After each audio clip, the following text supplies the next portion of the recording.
was your idea. My idea? I've made it very clear that I don't believe in the exercise. The rowing? No. Imagine that's wonderful exercise. Then what? The entire thought experiment. Excuse me. How much longer? One goes into an experiment knowing one could fail. But one does not undertake an experiment knowing one has failed. Can we get back to the rowing? I suggest you do. No, We're never going to get there. No, I mean, I'd greatly appreciate it if you would desist. Perhaps you should ask him. I imagine he has a greater interest in getting there than I do. I suppose he does, but there's no point in asking. Why not? Because he doesn't row. He doesn't row? No, he doesn't row. Ah, I see what you mean. BioShock Infinite is a bit of a strange game, and it's almost as much a reboot or a spiritual successor as it is a sequel. We open in a fairly familiar setting. Our at first unnamed protagonist approaches a lighthouse somewhere off the coast of Maine, which turns out to be a gateway to a mysterious isolated city. Rather than finding a bathysphere to take us to the city of Rapture at the bottom of the ocean, we instead enter a rocket and are taken to the city of Columbia far above the clouds. Initially we are informed of very little. On the boat ride to the lighthouse, our protagonist is handed a box, which amongst other things contains photos of a young woman named Elizabeth, and has the instructions to bring it to New York unharmed written on the back. Upon entering the lighthouse, there is a note on the door reading, "Do it, bring us the girl and wipe away the debt. This is your last chance." And this is all we're given to go on for the time being. When Booker steps out into Columbia for the first time, it is presented as being heaven and looking perfect, but you quite quickly learn that beneath the surface there's something rotten in Denmark.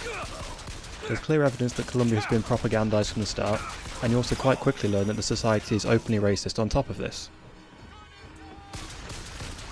While walking through the streets of Columbia, several of the propaganda posters mention a false shepherd, who the state is warning against, and one of the posters shows you can identify the false shepherd by the letters AD being branded on the back of their hand, a brand that Booker himself carries. This leads to the people of Columbia recognising Booker as their enemy before he's even able to meet up with Elizabeth, and making his journey to where she is held captive a lot more difficult. Once you do finally meet Elizabeth, you help her to escape, and in the process of trying to leave Columbia, you get to know her and you start to learn who she is and why she was locked away, as well as also learning more about Booker's past and getting caught in a civil war between the ruling founders of Columbia and the Vox Populi representing the downtrodden common folk. Is it someone new?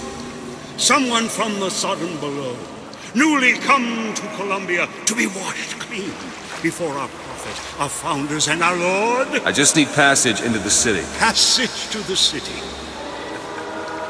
Brother, the only way to Columbia is through rebirth in the sweet waters of baptism. Will you be cleansed, brother? That's anything. Hey. I baptize you in the name of our prophet, in the name of our founders, and the name of our Lord. If you haven't played a BioShock game before, you should have no issue starting with Infinite, as the story has no relation to the previous games. As you can see, Infinite is a first-person shooter with some RPG elements mixed in and a heavy focus on narrative story. As a first-person shooter, Infinite has gone for a slightly more simplified approach than BioShock fans might be used to. The use of health packs has gone now, so it's only finding instant use health items such as food or medkits to restore your health. To make up for this change, we have the addition of regenerating shields, which when combined with the change that you can now only hold 2 weapons at a time, I can see PC gamers in particular feeling like it's been dumbed down a little bit. This simplification of elements is also present in the way in which you upgrade your weapons. You can upgrade 4 attributes per weapon in areas such as increasing damage, shortening reload times and increasing accuracy, as well as some more weapon specific ones like widening the spread of the shotgun. This is still done via vending machines, but now you just buy as many upgrades as you like, or can afford, from one machine rather than the single use power up machines we're used to, which removes some of the strategy elements of choosing which gun to upgrade and when. The RPG aspects mostly revolve around the use of vigors, which effectively give you magical powers.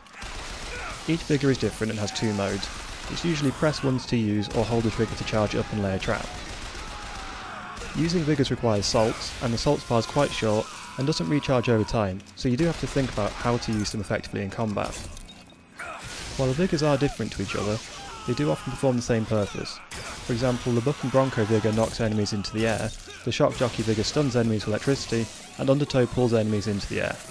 3 different uses, but all essentially provide a crowd control effect that stuns enemy, just in a slightly different way. You can combine the effects of vigors to create further uses, but ultimately you'll just choose one damage and one crowd control vigor and stick with them for most of the game.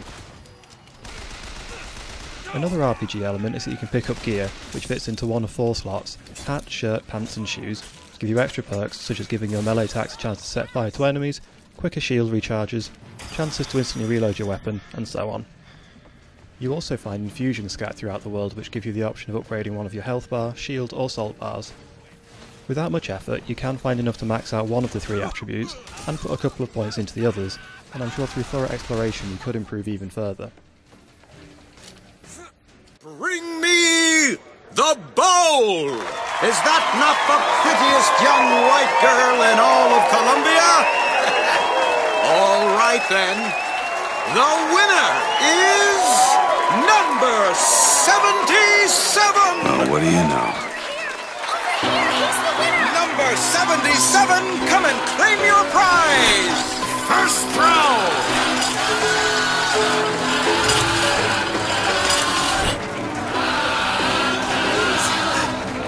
It was me! It was all me! Please! Please! Please, what are you doing? Come on! Are you gonna throw it? Or are you taking your coffee black these days?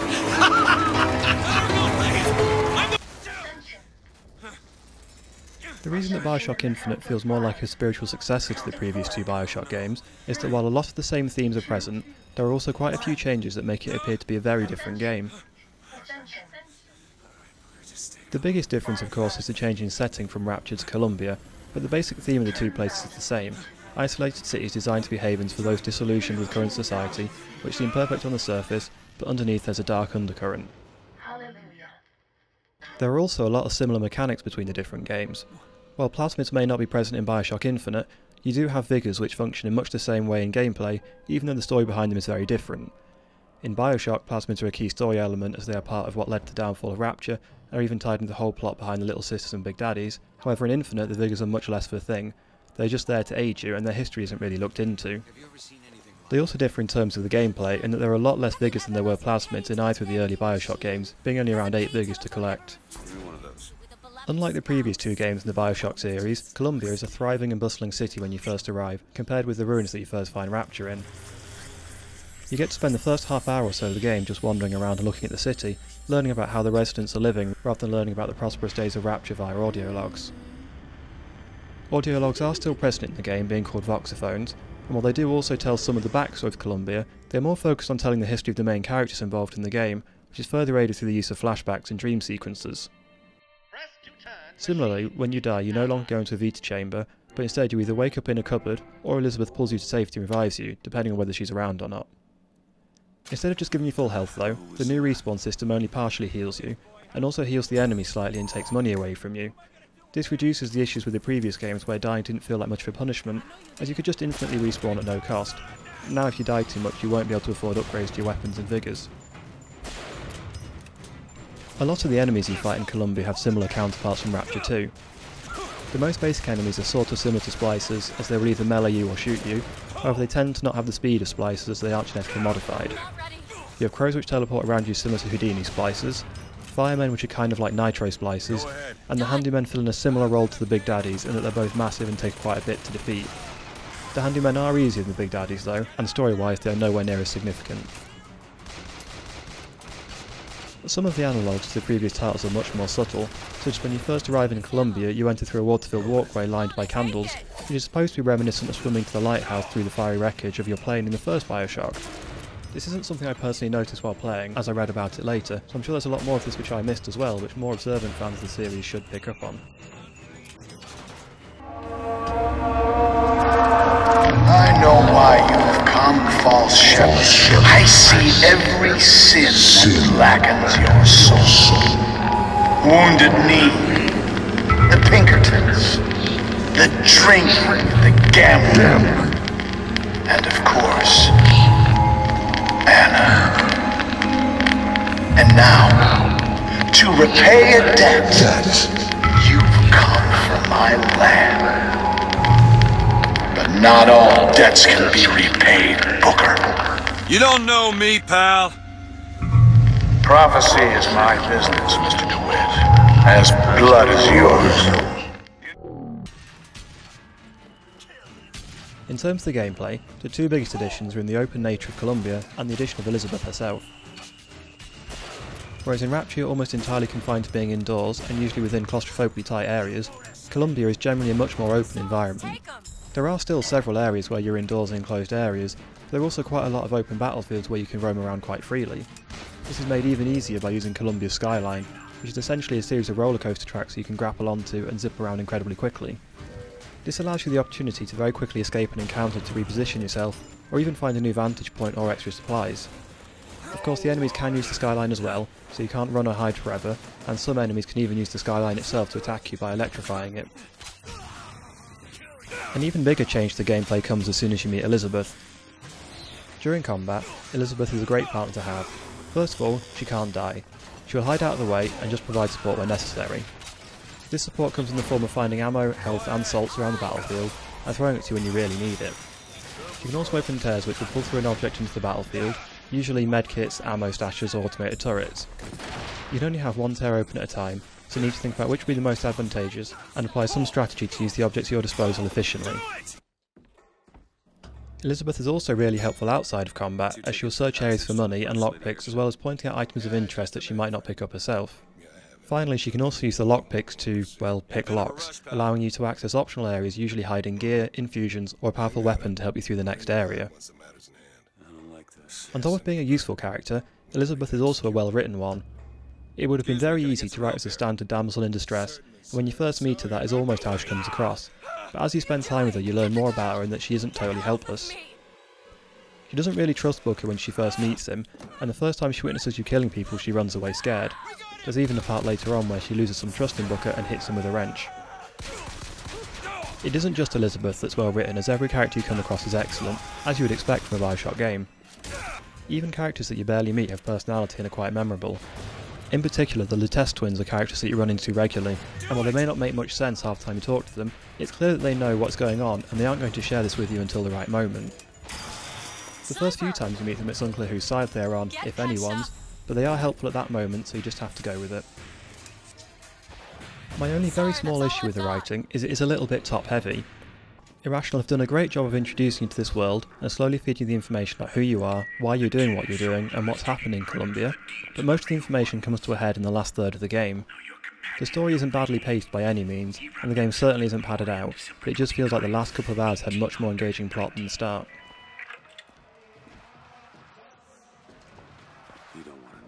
BioShock Infinite is pretty much average in terms of game length, lasting around 9 hours on normal mode. There is quite a lot of replay value as Columbia is open to explore, and you can hunt down all the voxophones to learn more about the story. You also unlock 1999 mode upon completion of the story, or you can do it early via a cheat code, which is supposed to make the game similar to games like System Shock 2 in difficulty, and make your choices really matter, to the point that you might have to restart the game if your choices don't work out later on. All in all, BioShock Infinite is a game that's definitely deserving of your time, being well written and having great gameplay to match. It does have one or two minor issues, but none of them spoil what is bound to be one of the best games of this year. It had the increasingly rare effect of being a game that once I completed it, I just wanted to play through again straight away.